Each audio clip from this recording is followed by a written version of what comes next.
जी sir, ये जो जिस लड़के को डोज दी गई है ये मेरा मामू है, मैं इसका भांजा हूँ। ठीक है, मैं मौके वारदात पर मौजूद था। ठीक है, जब यानी कि इधर से हम गए हैं ना, जिसने यानी कि जो डीलर है, जो मंशियात फरोश है, उसने यानी कि घर से इसे लेकर गया कि LCD का रिमोट लेने जाना है। सर लेकर गया उधर। ठीक है, इसके साथ आगे 2 आदमी और थे।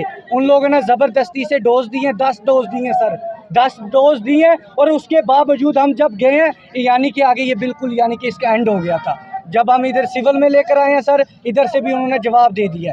हम निश्तर में लेकर गए हैं, उधर मर गया है। लेकिन ये जो मंशाद फरोश्त हैं, इनकी बीबियाँ भी बेचती हैं। ठीक है, ये खुद पुलिस वाले ये आकर इधर खुद पाउडर देकर जाते हैं। ठीक है, 3 आदमी है। ठीक है ना, जो पाउडर यानी कर पुलिस वाले हैं, अफसर है, जो देकर जाते हैं पाउडर, खुद अपने हाथ से देकर जाते हैं और डेली का भत्था लेकर जाते हैं उधर से।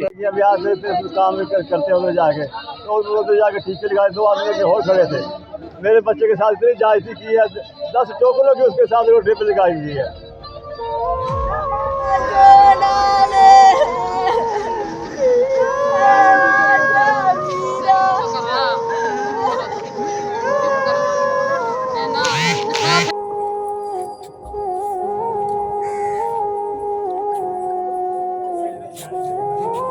सर घरों लैके गए ने, घरों लैके जाके दोष ठोक दिते। 3 बंदे ने।